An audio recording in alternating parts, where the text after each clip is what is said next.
안녕. 나는 독후감 쓰는 찍찍이 야옹이야. 내 독후감을 너희들에게 이야기해 줄게. 오늘은 1부에 이어 파트 2 조직에 관한 당신의 믿음을 억측이라고 가정하라부터 이야기를 시작해 볼게. 첫째, 착한 놈이 나쁜 놈이 될 수 있는 조직의 생리를 이해하라. 다음에 세 가지 유형의 사람에 대해 어떻게 생각해?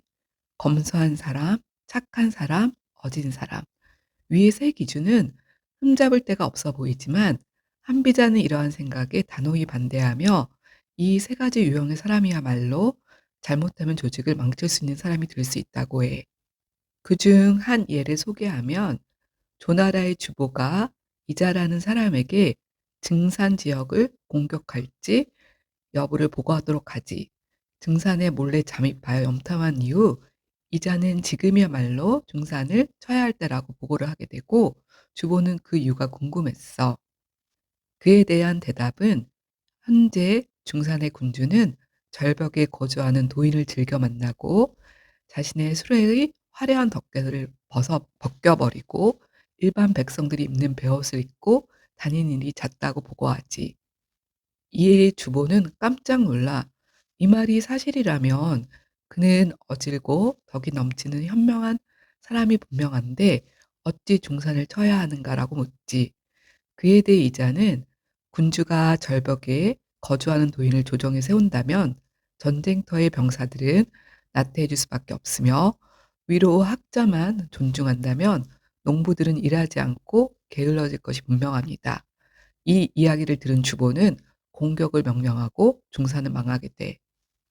한비자의 관점에서는 어진 사람은 곧 약한 사람이며 조직의 우두머리가 약하면 그 조직은 필히 무너지게 마련인 거지. 둘째, 말, 행동, 그리고 일의 결과에 대해 근거 없는 믿음을 없애라. 하나를 안다고 열을 알 수 없듯이 그 사람의 말로써 행동까지 판단할 수 없으며 그 사람의 행동으로서도 최종적인 일의 성파를 알기 어렵다고 해. 진나라 문공 때의 일이야. 하루는 문공이 기정이란 사람을 요직에 앉히려고 하지. 그 이유는 기정은 과거 문공의 망명 시절 본인이 심하게 굶주렸음에도 문공의 음식을 탐하지 않고 버텼으니 장관에 임명되더라도 오반을 꾀하지 않을 거라는 게 이유였어. 하지만 당시 인사를 관장하던 혼헌은 은식에 욕심을 내지 않았다고 해서 한 국가에도 욕심을 내지 않을 것으로 믿는 것은 너무나 순진한 발상이라고 지적해.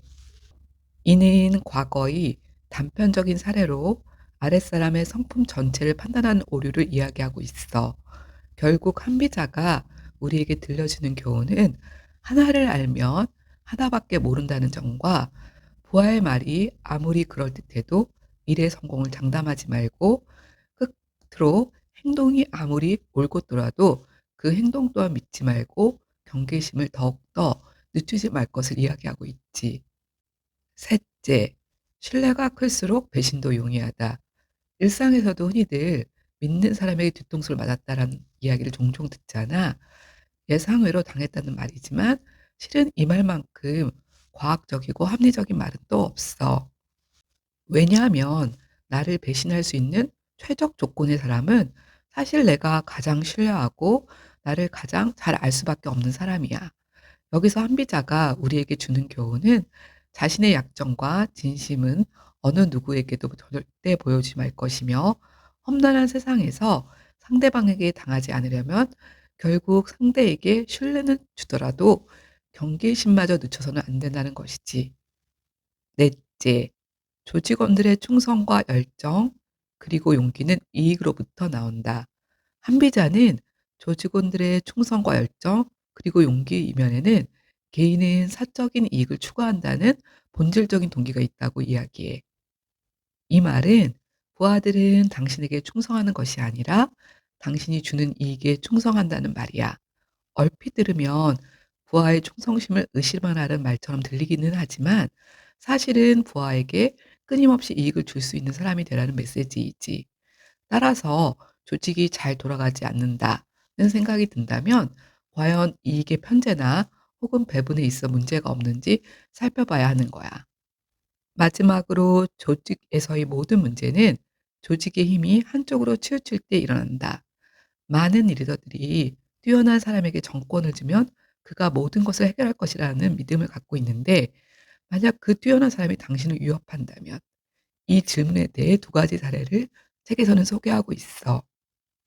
하나의 사례는 한 사람에게 권력을 줌으로 인해 야기할 수 있는 위험에 대한 이야기와, 그럼에도 불구하고 전권을 위임해야 하는 상황이 발생하는 경우에는 그 권력이 유지될 수 있도록 배경까지도 함께 만들어줘야 된다고 해.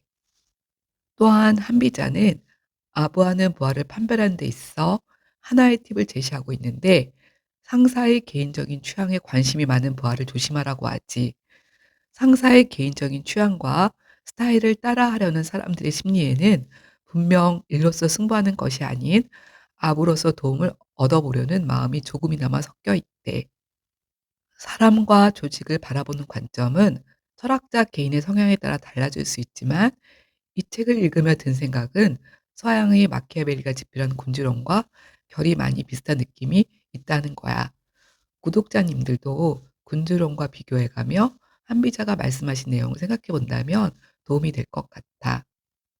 올해 50대 중반이 되어 보니 많은 생각이 오고 가더라고.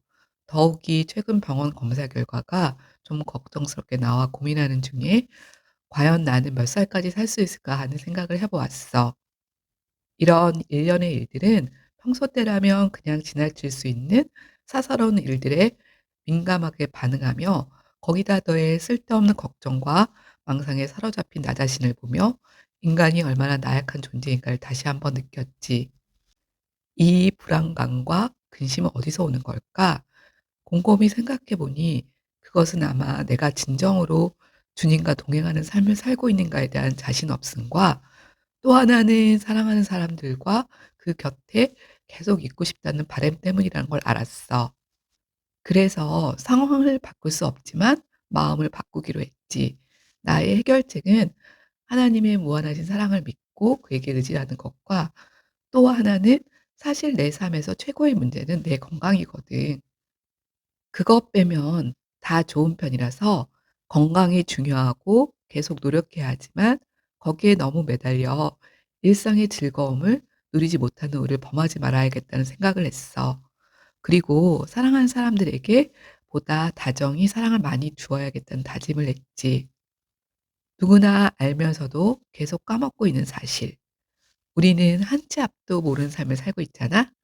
그런 불확실한 삶을 살아내는 것은 오롯이 우리의 몫이기에, 걱정으로 하루를 보내기보다는 항상 기뻐하라, 범사에 감사하라, 쉬지 말고 기도하라는 말씀처럼 살고 싶다는 생각을 했어. 이제 추운 겨울이 조금씩 물러가고 있어. 너는 꿋꿋이 잘 버티고 있지? 곧 있으면 목련의 순이 올라오는 것을 볼 수 있을 것 같아.